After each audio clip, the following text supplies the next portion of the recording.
छठ पर्व का तीसरा दिन, जिसे संध्या अर्घ के नाम से जाना जाता है, चैत्र या कार्तिक शुक्ल षष्ठी को मनाया जाता है। पूरे दिन सभी लोग मिलकर पूजा की तैयारियां करते हैं।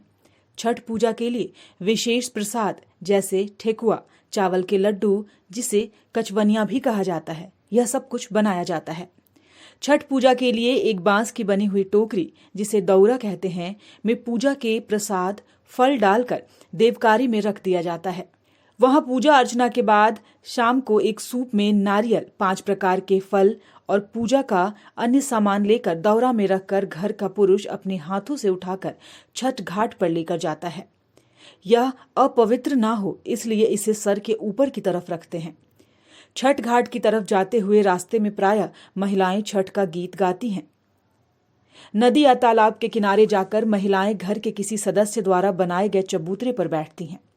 नदी से मिट्टी निकालकर छठ माता का जो चौरा बना रहता है, उस पर पूजा का सारा सामान रखकर नारियल चढ़ाते हैं और दीप जलाते हैं।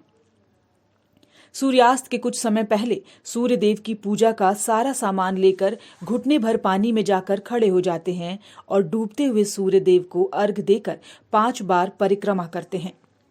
सामग्रियों में व्रतियों द्वारा स्वनिर्मित गेहूं के आटे से निर्मित ठेकुआ सम्मिलित होता है।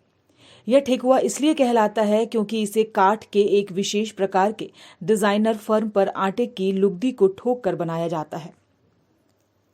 उपरोक्त पकवान के अतिरिक्त कार्तिक मास में खेतों में उपजे सभी नए कंद मूल, फल, सब्जी, मसाले व अन्न आदि यथा गन्ना, ओल, हल्दी, नारियल, नींबू, पके केले आदि चढ़ाए जाते हैं। यह सभी वस्तुएं साबुत ही अर्पित होते हैं।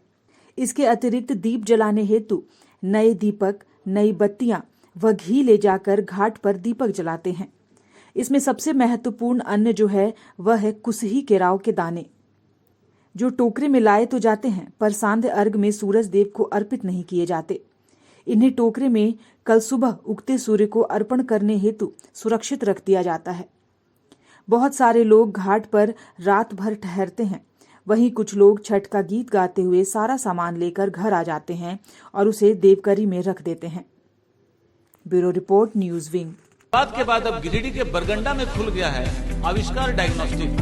यहाँ digital mammography, CT scan, ultrasound, X ray DR, uroflowmetry, pathology, ECG, TMT, EEG, PFT, NCV आदि की जांच की सुविधा उपलब्ध है। यहाँ योग्य एवं अनुभवी टेक्नीशियंस के द्वारा सभी प्रकार की जांच की जाती है। आपातकालीन सेवा सीटी स्कैन 64 स्लाइस की सुविधा रात में भी उपलब्ध है। हमारे यहाँ 24 घंटे एम्बुलेंस की सुविधा भी उपलब्ध है। हमारा पता गोवर्धन लाल नर्सिंग होम के बगल में होटल गैली के पास, कोर्ट रोड, बरगंडा, गिरिडीह।